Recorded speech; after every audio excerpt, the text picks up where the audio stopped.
After the fall and the accidental grab of Yuna's chest, John immediately grew nervous. He started to stammer, searching for words to apologize, but the phrases seemed to fall apart before leaving his mouth. Yuna, still blushing, noticed John's discomfort, and without letting go of his hand, she tried to calm him in some way. Although the contact made her blush even more, she gave him a gentle squeeze, as if to reassure him that everything was okay. Looking to the side with a mix of nerves and curiosity, she asked him softly, "Do you miss your mom?" The question took John by surprise, leaving him speechless for a moment. He hadn't expected that, after what had just happened, Yuna would ask such a personal question. Yuna, regaining some composure, slowly stood up, brushing off the dust from her dress and straightening the folds with a casual gesture. She turned her back and extended her hand towards him, offering to help him off the floor. John, still somewhat dazed and with flushed cheeks, accepted his aunt's hand, thanking her with a shy smile. As Yuna continued serving the food, John couldn't help but let his mind drift to more somber thoughts. He wondered if, to her, he was only the son of her friend, nothing more and nothing less, someone she looked after, not a man who could make her blush romantically. This doubt weighed on him more than he wanted to admit, making him question if he could ever be more important to her. After finishing his meal in silence, John stood up and walked slowly up the stairs to his room, deep in thought. Along the way, he paused for a moment, as if a realization had suddenly hit him. He remembered that, after all, he was also a man, one who had lost his virginity to his teacher a while back.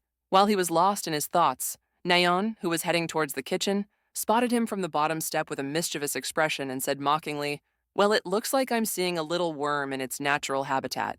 Her unexpected, slightly ironic comment made John jump in surprise. Not missing the chance to have fun at his expense, Naon took out her phone and began snapping pictures, chuckling to herself. Her gaze carried a playful touch as she turned and, with a sly smile, whispered teasingly, "Too bad for such a desperate young man looking to mate."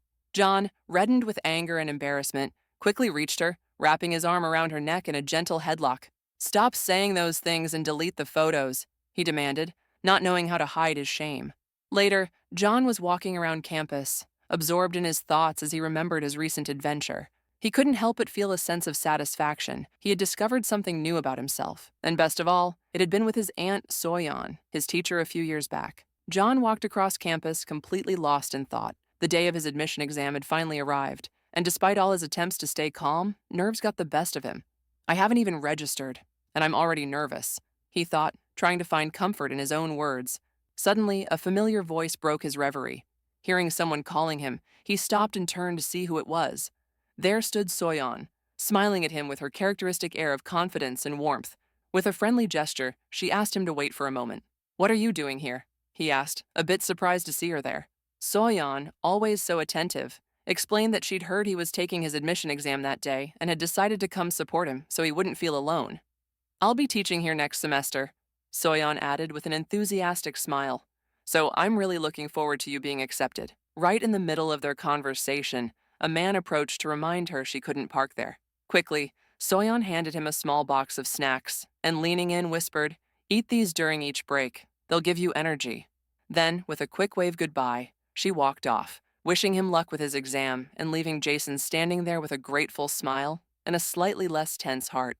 Later, during one of his breaks, John opened the box Soyeon had given him. His eyes filled with surprise as he saw carefully arranged chocolates inside. There was a small note, and reading it, he felt even more touched. "Do your best. I know you'll succeed." That simple dedication, full of meaning, reminded him why he was there and how much he valued her constant support. John remembered that scene so clearly. It was as if it had happened just yesterday. The image was etched in his memory like an eternal moment. In the midst of his thoughts, he sensed someone approaching. Suddenly, his teacher positioned herself behind him so quietly that John hadn't even noticed. "What are you doing?" she asked playfully, startling John. Not knowing how to react, he hastily bowed and stammered a good morning to his aunt. Soyeon nodded and, moving a little closer, whispered in a low voice, "Don't call me aunt," as if wanting to remind him of the closeness they shared beyond family titles. John, still nervous, began mumbling apologies, unsure of how to behave around her. But Soyeon simply smiled serenely and replied, "Don't worry, Jason. We've been through quite a lot together, don't you think?" He looked at her, unable to take his eyes off her slender figure, captivated by the aura she radiated. For a moment, John allowed himself to just look at her, and that gaze was enough to surprise Soyeon, who couldn't help but raise an eyebrow at his boldness. "So, staring at your old aunt, huh?" She teased with a smile, both amused and flirtatious. John, lost in thought, replied automatically, "Yes," not even realizing what he had just said, as his mind was elsewhere, imagining things he'd perhaps never admit out loud.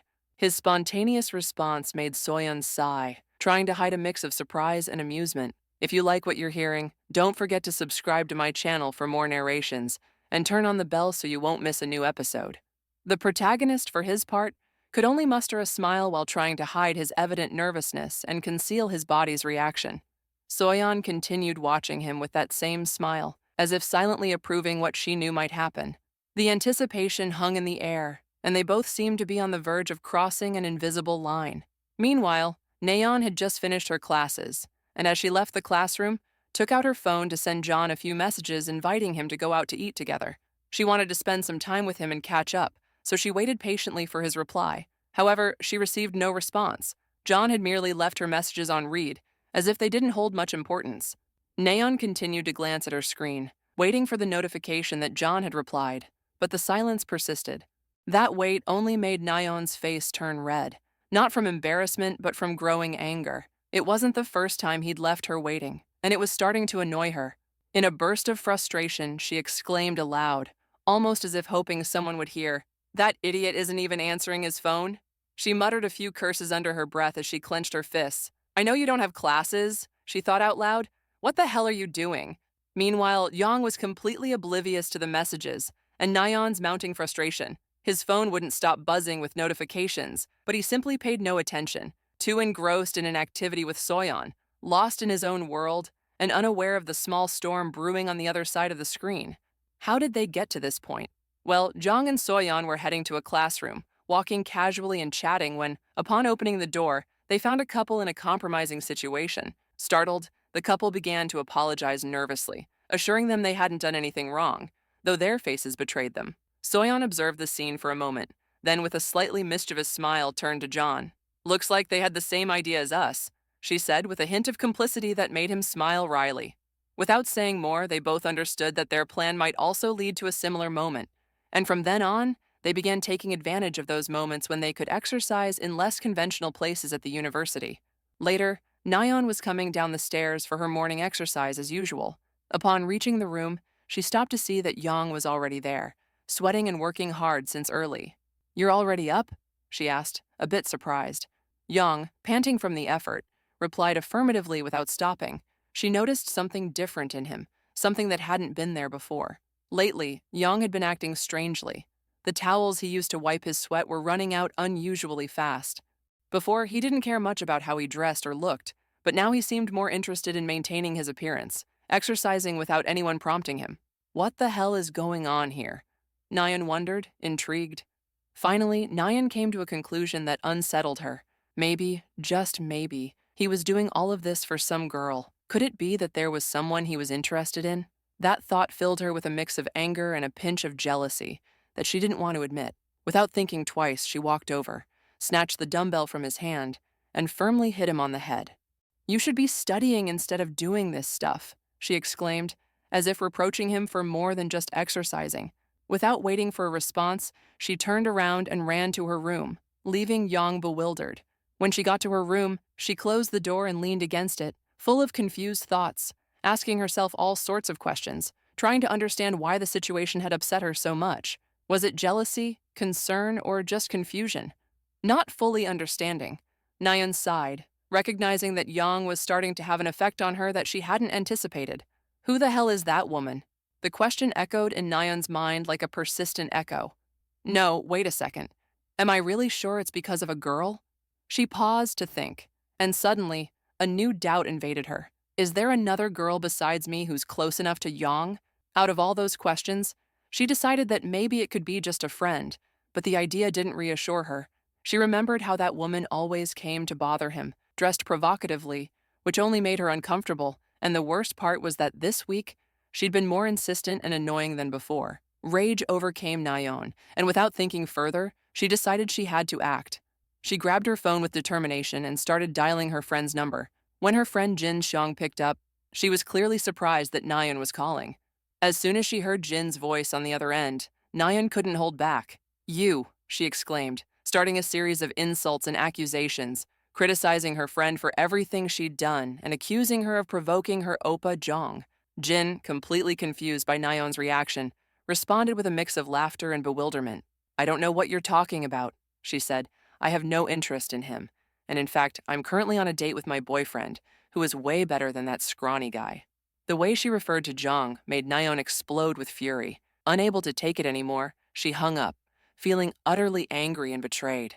Her heart pounding, she began to wonder who that woman really was. As she'd confirmed it wasn't her friend, a need to know everything consumed her, and she was determined to find out who this woman was that seemed to motivate Young. Suddenly, a slightly extreme idea crossed her mind. Steal Young's phone and do a thorough check to find out. Meanwhile, Jong was in the shower, unaware of the storm brewing outside. Nayeon, without a second thought, decided it was the perfect time to act. She snuck in, making sure no one saw her, and quickly went to his phone, which was right there.